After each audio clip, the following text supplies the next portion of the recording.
folks, welcome to our second video. Glad so many of you liked and subscribed and clicked the bell on the first one. That was a really cool thing. Got lots of feedback. Thank you so much. It was really nice to hear back from a lot of you. Yeah, it was great. So in today's video, what we want to do is we want to update you a little bit on two different situations that are very linked. First of all, the situation in Cameroon. So the second situation is our particular situation. When can we go back to Cameroon? What are the conditions for that? How is it all going to work? So first, let's tell you about the situation in Cameroon. The borders have been closed in Cameroon since March 18th. That means that there are no passenger flights coming in or leaving Cameroon right now. It's just like anywhere else. It's cargo flights only. And we also know that the U.S. Embassy has stepped up and organized a couple of charter flights, a couple of rescue flights for U.S. citizens there. By the time this video is live, I believe the second one will have brought a plane load of American citizens back to the United States. There are 650 confirmed cases in Cameroon as of today, April 6th. So in terms of the number of coronavirus cases, Cameroon is the third highest in sub-Saharan Africa, behind South Africa and Burkina Faso.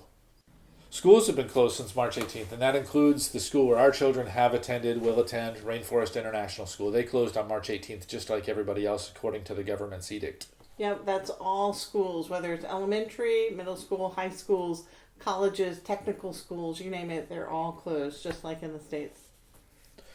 A little bit before all of that came down, the offices of our organization voluntarily closed.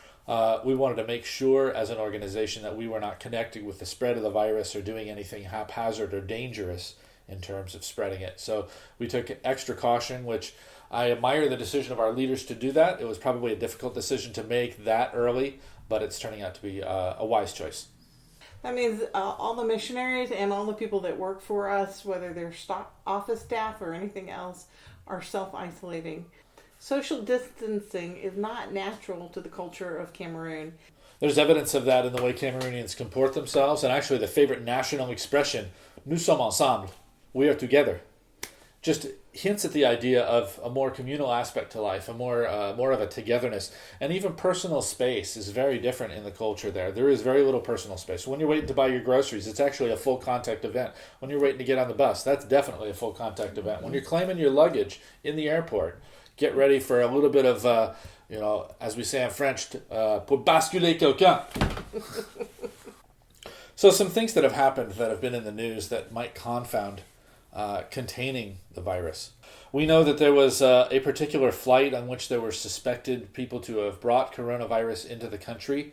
The government quarantined them in hotels, but some of them bribed their way out, bribed the security guards and got out into the general population of a very large city in Douala. And so it could have a direct effect. The people that have stayed in the quarantine, about 50% of them have tested positive.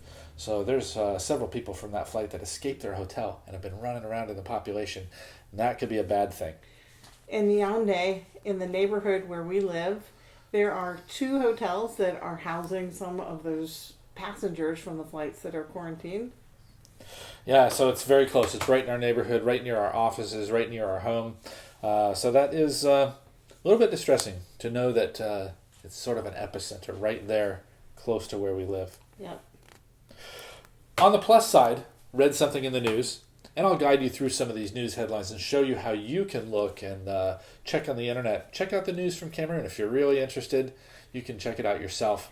A Chinese billionaire whom I never heard of before, a guy named Jack Ma, has donated a tremendous amount of medical supplies for over 50 African countries. He did it once a couple weeks ago, and then just this morning I read again that Mr. Ma, thank you, Mr. Ma. If you're watching this video, click subscribe, click like, click the bell. Stay with us, Mr. Ma. We like what you did, getting medical supplies for most all of the African countries. Thanks. So if you want to look up some news from Cameroon, a couple sites I recommend. First of all, Journal du Cameroun. You'll notice that Cameroon is spelled a little differently. That's the French spelling with the O-U-N at the end. If you use that in the search, you can also look for the Journal du Cameroun English. So you can just click on that, and it'll take you to all kinds of news that you can read. And of course, you can see a lot of the top things are about coronavirus. And you'll even notice as I record this Tuesday morning, we did the other thing on Monday night, that cases have gone up to 685. We just said earlier on the recording that it was on the video part that it was 650. So things have changed even overnight. So aside from the Journal du Cameroun in English, it's difficult to find much English language news from Cameroon. But if you want to work on your French, Actu Cameroun is a great one to look at. All kinds of interesting articles, or you can just look at the pictures. Hey, it's always fun too. Or another, if you're interested in a good French news site,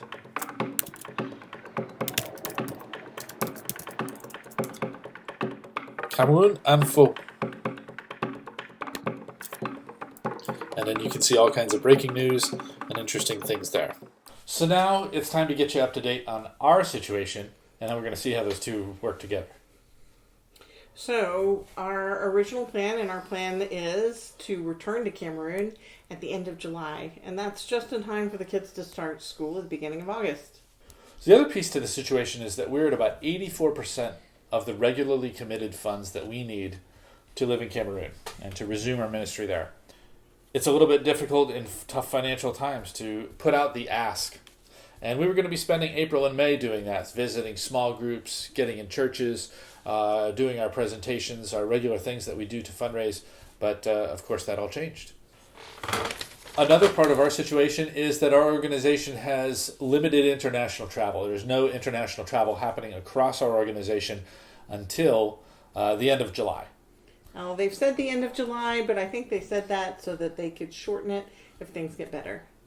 So as of now, our plans have not officially changed. No, we're hoping to go back the end of July. But the fact is that each day that goes by, it's less likely to happen as we planned. So for us to be able to go back at any time, whether it's July, whether it's 6 months later, whether it's a year, who knows? There are basically three criteria of what has to happen. Number one, our finances need to be in place. That was whether there was going to be coronavirus or not. We have to have the finances in place. Number two, borders have to be open. Cameroon has to be safe, basically free of coronavirus. Travel is allowed back into the country, and it's safe to live there as far as containing the disease. And the third criteria is we really need for Rainforest International School to be open so our kids have a place to go to school next year. And that includes some staffing issues. Rainforest is still recruiting teachers. If you're a teacher and you'd like to teach in Africa, talk to us. We can help you out. They're wonderful little children. And lastly, pray for us, pray for yourselves, pray for our nation, but pray for countries in Africa. They're just getting started on this trajectory, and they don't have healthcare. They don't have the healthcare infrastructure that we have in the Western world. It could get really bad just because of beautiful cultural things such as the togetherness, multi-generations living in homes, upwards of 10, 15, 20 people sometimes in some situations living together. It could be disastrous, honestly. So pray for Africa. Please. Don't forget to like and subscribe and click the bell. Comment down below and let us know what you'd like to hear about next. Thanks for sitting with us through this video. Hope you found some informative things and understand our situation a little better. Thanks for coming along for the ride.